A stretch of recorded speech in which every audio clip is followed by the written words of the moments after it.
Video number 42। तो आज अपन चालू करने वाले हैं प्रॉब्लम्स। प्रॉब्लम का सॉल्यूशन आप लोगों के सामने है। क्वेश्चन की फाइल गूगल क्लासरूम पे है। ये है क्वेश्चन नंबर 5।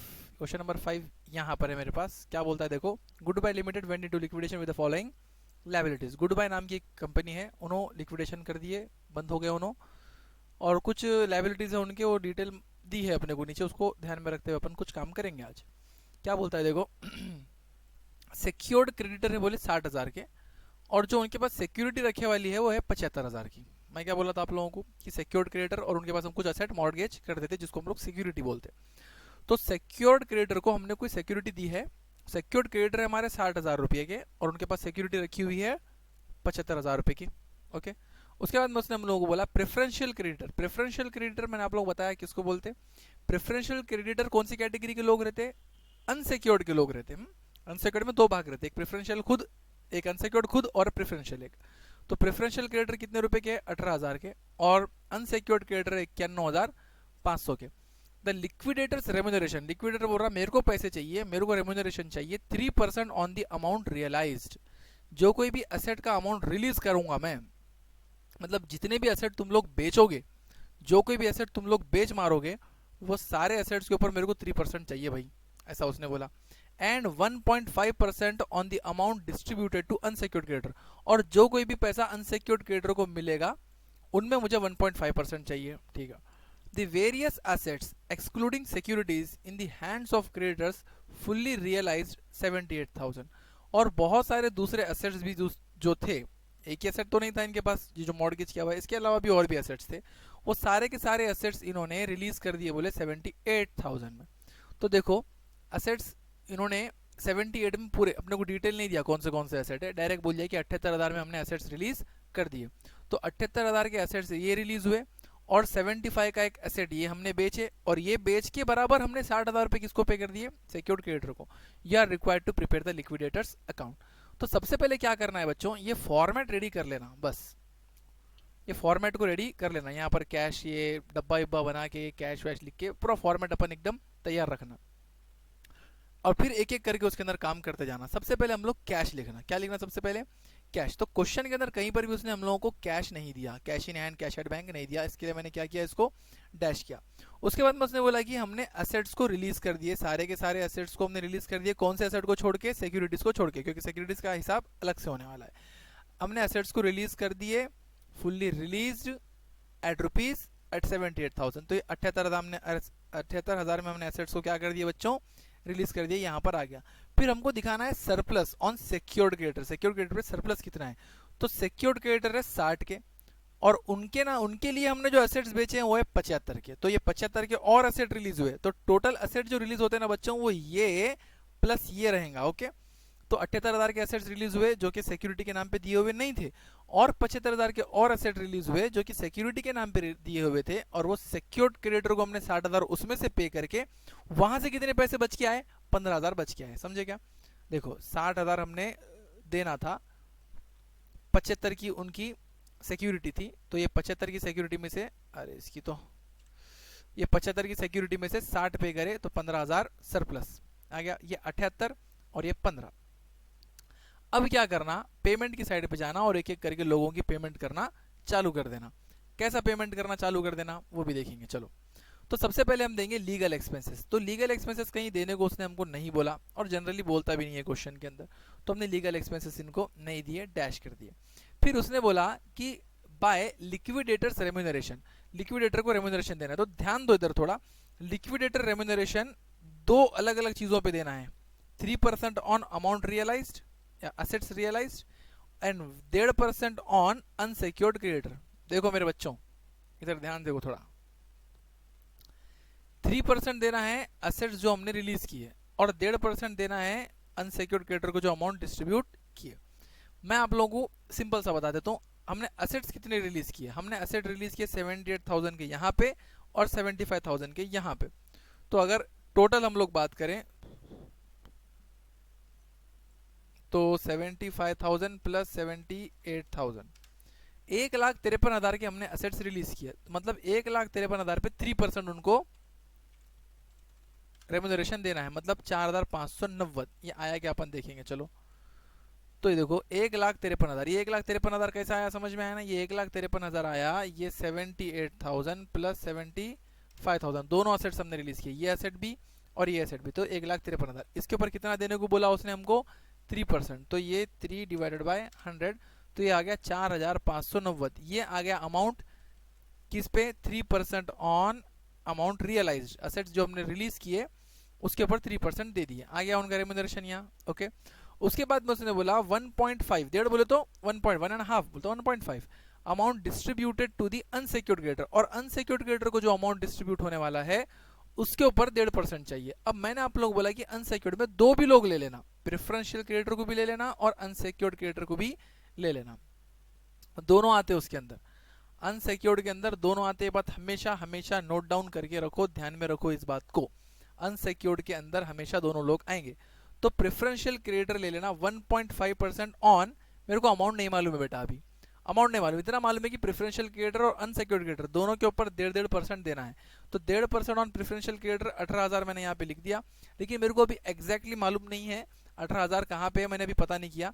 1.5% मेरे को पक्का मालूम है, 18,000 कहाँ पर है, तो ये देखो प्रेफरेंशियल क्रेडिटर 18,000 दिया उसने, मैंने लिख दिया 10, प्रेफरेंशियल क्रेडिटर 18,000 है, तो 1.5% ऑन 18,000 आ गया 270 रुपये, तो ये दोनों आंकड़े आ गए हमारे। ओके, उसके बाद में हम लोग देंगे 1.5% on unsecured creditors, unsecured creditor को पर भी हमको पैसे देने के, और वो कितने देने के, 1.5%, 1.5% ही देना है उनको भी पैसे। तो अब उनको 1.5% देने के लिए मैंने 1.5 तो लिख दिया, लेकिन यहाँ पर अमाउंट मेरे को भी पता नहीं है कि कितने पैसे उनको पे हुए। देखो उसने आपने को क्या बोला, डिस्ट्रीब्यूटेड, जो जितना तुम पे करने वाले हो ना उसके ऊपर देना है, उनका कितना बाकी है उसके ऊपर तुमको नहीं पेमेंट करने की, जितना तुमने डिस्ट्रीब्यूट किया है उसके ऊपर तुमको पेमेंट करने की।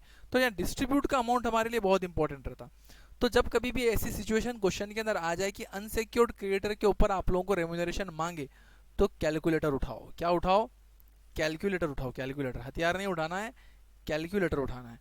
और कैलकुलेटर उठाने के बाद में करो कैलकुलेशन, किस बात का कैलकुलेशन करना है मैं आप लोगों को बताता हूँ। इधर देखो, आपको कैलकुलेशन करना है कि हमारे पास पैसा कितना आया, तो पैसा कितना आया 78 और 15, 78,000 और 15,000, तो आया है पैसा 93,000, तो मतलब तुम्हारे हाथ में 93,000 रुपये है, जिसमें से सबसे पहले पैसा किसको दिए, लीगल एक्सपेंसेस, लीगल एक्सपेंसेस को हमने पैसा दिए, नहीं दिए, पैसा है ही नहीं, उनको कुछ भी नहीं देना पड़ा। उसके बाद में हमने अमाउंट रियलाइज करे, असेट्स रिलीज करे, उसके ऊपर 3% दिए, मतलब 4,590 इसमें से चला गया। फिर हमने 270 रुपये इनको दिए, वो भी इसमें से चला गया। ये हमने अभी तक पे नहीं किए, ये आंकड़ा हमको पता नहीं है। आगे चले तो लिक्विडेशन एक्सपेंसेस दिया नहीं क्वेश्चन में, हम नहीं देंगे, डिबेंचर्स दिया नहीं क्वेश्चन में, हम नहीं देंगे। फिर क्रेडिटर्स के अंदर प्रेफरेंशियल क्रेडिटर को हम लोग 18,000 रुपये देंगे, हमारे पास 18,000 रुपये है, हम दे देंगे, ये दे दिया। देने के बाद में जरा देखो बच्चों, तो मेरे पास जो बैलेंस है ना वो 70,140 है, और मुझे पे कितने करने के हैं अनसिक्योर्ड क्रेडिटर को, 51,500। क्या मेरे पास 51,500 रुपये है? आप लोग देखो, मेरे पास 51,500 रुपये नहीं है, मेरे पास 70,140 रुपये ही है। कितने रुपये है? 70,140 रुपये। अब मैं एक जबरदस्त कमाल की बात बताता हूँ, देखो मेरे पास पैसे हैं, कितने पैसे? 70,140 रुपये, ठीक है। अब इन 70,140 में बच्चों मेरे को दो लोगों की पेमेंट करने की है। मैं बताता ना अभी तुम्हारे को, मेरे को दो लोगों की पेमेंट करने की। एक तो इसके अंदर अनसिक्योर्ड का पैसा है, और एक तो इसके अंदर रेम्यूनरेशन भी है on unsecured, remuneration on unsecured creditors, मतलब अनसिक्योर्ड का भी पैसा है इसके अंदर, और जो लिक्विडेटर को रेम्यूनरेशन देना है वो भी इसके अंदर से देना है, क्योंकि अभी तक हमारा ये वाला आंकड़ा जनरेट नहीं हुआ, क्योंकि पहले इनकी पेमेंट डिसाइड होगी, इनको जितनी पेमेंट होगी उतना पेमेंट का 1.5% इनको देना पड़ेगा, क्योंकि डिस्ट्रीब्यूटेड मनी बोला उसने। और हम लोग 70 पूरे 70,140 अगर इनको दे देंगे, तो इसके ऊपर तुम लोग जब 1.5% कैलकुलेट करोगे तो इनको देने के लिए तुम्हारे पास पैसा नहीं है। समझ गए बात को? तो इसका मतलब क्या हुआ कि इन्हीं पैसों में से तुमको अनसिक्योर्ड क्रेडिटर भी निपटाना है और इनको पैसे भी देना है। तो अब कैसा निपटाना? तो जरा आओ इधर रफ वर्किंग पे, मतलब 70,140 ही में आप लोगों को अनसिक्योर्ड को भी पैसे देने के हैं और रेम्यूनरेशन भी देने का है, करेक्ट है। अब मेरे को एक बात बोलो बेटा, कि अनसिक्योर्ड क्रेडिटर के ऊपर तुमको रेम्यूनरेशन देना है, कितना देना है? 1.5 100%। अब देखो अगर रेम्यूनरेशन 1.5% देना है किस पे, सिक्योर्ड क्रेडिटर पे, तो सिक्योर्ड क्रेडिटर अपने आप कितना हो जाएगा बेटा, सिक्योर्ड क्रेडिटर अपने आप हो जाएगा 100%। समझेगा मेरी बात, सिक्योर्ड क्रेडिटर रहेगा 100% और ये 100% पे हम लोग देंगे 1.5% रेम्यूनरेशन। ओके, तो अगर 100% अनसिक्योर्ड है, उनको पैसे देने के हैं जितने, उनमें से हमको 1.5% रेम्यूनरेशन देने का है, इसका मतलब ये वाली जो अमाउंट है ना बेटा, ये वाली जो अमाउंट है ये 1.5% अमाउंट है। मेरी बात समझ में आई क्या, जरा ध्यान से देखो। देखो हमारे पास टोटल 70,140 रुपये बचे, इनमें से अनसिक्योर्ड वालों को भी पैसे देने के हैं, इनमें से रेम्यूनरेशन भी देने का है। अब प्रॉब्लम कैसा हो गया कि रेम्यूनरेशन जो देने का है वो 1.5% देना है। 1.5 किसका, तो अनसिक्योर्ड का। अगर अनसिक्योर्ड का 1.5 तो अनसिक्योर्ड कितना हो गया 100, अगर ये 100 तो ये 1.5, ये 100 और ये 1.5, इसका मतलब ये अमाउंट 101.5। अब अपन आसानी से कैलकुलेट कर सकते, क्या कैलकुलेट कर सकते, इधर देखो कि 101.5 पे 101.5 पे 70,140, ओके, तो 100 पे कितना, ये कैलकुलेशन आपको करना है। ये कैलकुलेशन कैसा करेंगे बेटा, ये मैं बताता हूं आपको, ऐसा करना है आपको, 100 गुनीले 70,140 भागीले 101.5, तो आपका आंसर आया देखो 69,103। इसका मतलब ये जो 100% वैल्यू है, मतलब अनसिक्योर्ड को जो पैसे देने के हैं वो है 69,103। यहाँ आया क्या, देखो इधर आप लोग 69,103 रुपये, ये किसको पे करने के तुमको, अनसिक्योर्ड को। इसके ऊपर 1.5% देना है, तो ये अमाउंट लिख जाके आप यहाँ पे लिखना, फिर इसके ऊपर 1.5% कैलकुलेट कर लेना। तो 69,103 मल्टीप्लाइड बाय 1.5 डिवाइडेड बाय 100, तो आंसर आया, ये आया 1036.5 आया, तो इसको 37 कर दिए तो आया 1037। तो फिर ये आ गया हमारा remuneration, remuneration on asset realise, remuneration on preference share, remuneration on unsecured creditors. फिर ये दोनों की टोटल करके हमने बाहर ले लिए, इन सब की टोटल करके हमने बाहर ले लिए, और पैसा कुछ बचा नहीं क्योंकि अनसिक्योर्ड को ही पैसे कम गिर गए, तो फिर preference share holder, equity share holder को पैसा मिलने वाला नहीं है। अगर देना होता तो, क्वेश्चन में दिया नहीं, तो आ गया इनका टोटल 93,000। कुछ भी नहीं समझ में आया अगर इसके अंदर से, तो मेरे को व्हाट्सएप करके डाउट पूछो। Till then take care and bye bye.